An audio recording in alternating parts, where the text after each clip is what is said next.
The way he showed you love, is that part of the reason why you showed ESSO that love too? Was that paying it forward like what Red saw in you is what you saw in ESSO? It was just like,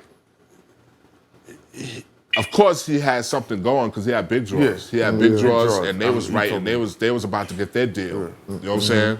And I just saw the hustle, and I was between management, and I saw the hustle, and we was coming to this. He was coming to the studio, bringing his writers, and we was just vibing. Shout out to Kamala Gordon. Kamala Gordon put it down for us. Tanisha, you know what I'm saying? Big shout out to Chanel. You know what I'm saying? Like, you know, Juanita came through, and we were just writing records. We were just writing a lot of records. You know what I'm saying? We were doing so much together that he was just always managing those businesses of that going. So we was like, damn, nigga, we look like we're gonna be here forever in this damn studio. Let's just keep it going. I'm shocked. You know what I'm shocked saying? that being around somebody so business minded, you haven't extended the business. Like Eric was in the cars and doing all. You got a rim shop, and Teddy Riley. We see what he did. Yeah. You know what I'm saying? Like you were around all the, even Q-Tip. You know what I mean? Like you see what all these other producers, but you're so locked into production. I love production, and I never wanted to be there. That was my comfort zone. I never wanted to step out of it. You know, but I've always got approached by great business and always was down to do whatever there was. And I think that was one of the things that kept me so good too, because even when we started, my boy Fat Fingers was not actually my manager, but he came to me and came to me at the dawn of you know, the music going to the internet. Right. And he was just like, yo, have you ever thought of leasing your beats? And I was like, what are you talking about leasing beats? And he was just like, yo, man, like making your beats available on the internet for people to lease them, not buy them. And I was like, I'm not doing that. Like, what the hell am I gonna do that for? Like, on ROCKWILDER, he was like, yo, give me 20 beats that you ain't fucking with. 20 beats. I never said no to anything. I just was, nigga came back. There you go. How much? He had me at the back of the magazine, ROCKWILDER's $10, $20 beats. And I'm looking at this shit like, niggas gonna think I'm on crack. But I had a knot in my pocket. Didn't check this out. I was in the party one day. Irv came to me. Irv said, and he stood right beside me and did it just like this. He said, yo, when I thought you did the $10 beat lease thing, he said, I thought you was on crack. He said, but then I thought about it. If you give 100,000 people a $10 beat, that's $1 million. I said, word? He said, word. That's some genius shit.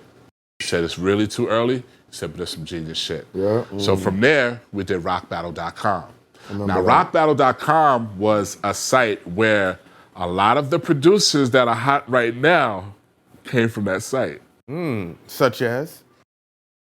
Young Fire. All right. Rod Charm. Cafino. I don't want to say their names wrong. I don't want to say the instincts. I don't want to say the stereotypes. I don't want to mess up. But a lot of producers, I'm saying this, we was paying out money to, at a time in early 2004. We started rockbattle.com. It was a site where producers were able to battle each other. They battle each other, they get money. I thought they was gonna arrest us for illegal activity. I really did. But they were battling, but there was a community growing. So Fat Finger said, yo, we're about to sell this site. So when we went to sell the site, a lot of people didn't understand it because it wasn't a producer's thing back then. It wasn't a producer's thing. So we couldn't get no ads. And a lot of people that had beat machines that had shit like that, like Reasons and all of them, they didn't know how to sponsor us because we were so early. We went to one place that was interested. It's called jack9.com. We went to them, big shout out to Icarus because he hooked it up. And the guy was like, what I'm gonna do with this site? This site is, you know, it's producers, but when are producers gonna be elite? Really? This is 04. This is 04. But Even check with this out. Timberland and Pharrell and all of that? They were so high in the market. What I was doing was so low scale. They didn't see the scheme. They didn't see it. So, but then the homeboy looked at my attic space. Now, attic space on a site is how long people are staying on your site. He's looked and said, hold on, how the fuck do you have 82% attic space? I said, what is attic space? He said, that means that nobody's logging off. And that's what was happening. These producers never logged off. They were battling, they were in the forums talking shit, and everything was happening. Right. Even though he saw that 82% attic space, he still didn't know what to do because producers and beat logic and all them things, they didn't know they weren't interacting with the ads and all like they're doing now. Right. So check this out. I have an article on August 7th that says, because I had said to myself, since we already have our own community of producers coming together, why don't we create an iTunes for them and make their music available of independent MP3s off of themselves? Right. So we was gonna launch rockmp3.com, and this site was geared towards independent artists having the ownership of their own material. Right. Wow. We couldn't get nobody to support it. Years later, Spotify, Tidal, all types of joints, iTunes, they all come up. Bang, bang. This is all due to the genius of Alan Brown, AKA Fat Fingers, who was watching the game and seeing where it saying, was going. switching over, because he was saying to me with the Least Beats program, I was like, yo, I said, I think you just fucked me up because now you separated me and put me at a level to where I can't. He said, yo, listen, on an album, on a CD of an album, you have 14 songs. Pennies are being distributed to the artist. You're doing $10, $10, $10, $10. That's $140 already. Right. You know what I'm saying? Off one joint. Off one joint. Just have the mentality of that happening every time you're selling music. Now, here's what started happening on rockbattle.com with the Least Beats program, and this is why you got some niggas saying, nigga, I wouldn't sell a track for $20. That's some bullshit. I wouldn't sell a track for such and such. That's some bullshit. We didn't ask you to sell shit, nigga. You're leasing it. I said lease it. Now, Rod Charm, perfect example. There's more people that don't know how to rap than people that know how to rap. And there's more people that don't have record deals than people that do have record deals. Right. So if he has beats that's appealing to a community of potential rappers that want to rap and they have a lease beat available to them, you know how much money he was making every month? Of a beat that at the time was going on mixtapes and niggas wasn't even paying niggas for their beats. Niggas was taking niggas joints and putting them on mixtapes and not even giving a nigga no bread. Right. Not even giving nigga no shout out. Not even no shout out or nothing. Wayne did that to Lil Wayne did that to You know what I'm saying? record and put it out on the mixtape. We sat with Wayne in the studio and He everything. put the zoo out. He put the zoo up. But Zoo, he shouted out. He did it. He supported. But we didn't know. We didn't know. We didn't know. We didn't know. nigga. He put it out there. One of my biggest joints with Lil Wayne and the Zoo with Mac Man. You know what I'm saying? And we sat right in Yeah, that studio he with him put and that we out. didn't know. And We he didn't put even know. He's He like, put I'm that gonna out. keep it. He kept it all He right. kept it. He You know what kept I'm it saying? all right. And put it on the He mixtape. kept it and rocked it. Big See, shout he to didn't care. Lil Wayne. Shout out to Wayne. I was like, didn't care. I'm on with Lil Wayne. I'm good. I on with was Wayne. fucking You know what I'm pissed. saying? Why were you pissed? That's 30 no grand. bread. That's 40 grand.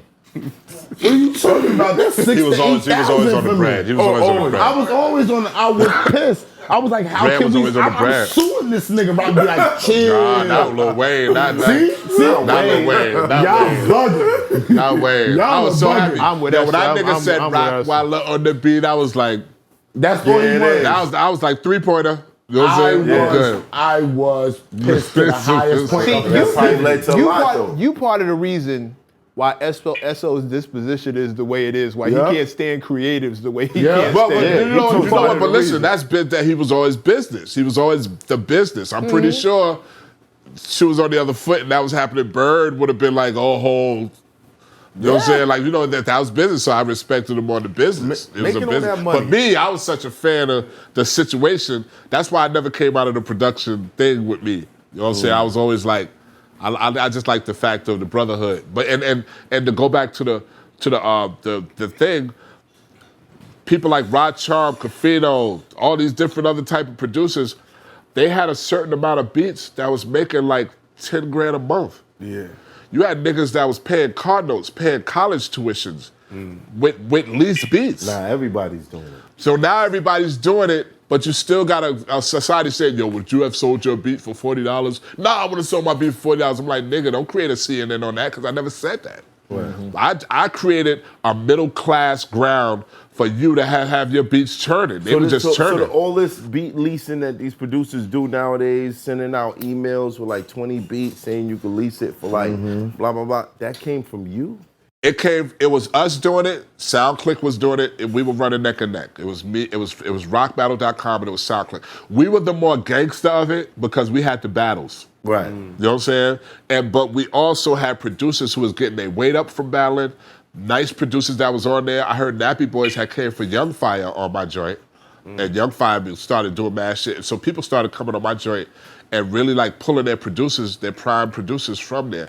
Wow. Should we have known, would we have known later on that it was gonna be a producing frenzy? We didn't know. It's hot for trapper turn smack rapper. Only smack rapper that you know is smack rappers. Got bars I can hang with the backpackers. Trap star, I don't hang with the backpackers. I'm in the hood with the work you heard. Making fiends leave earth you heard. Got your baby mama thirst you heard. Feel the flow, nigga, throw it in reverse. This the wave you need to surf you heard.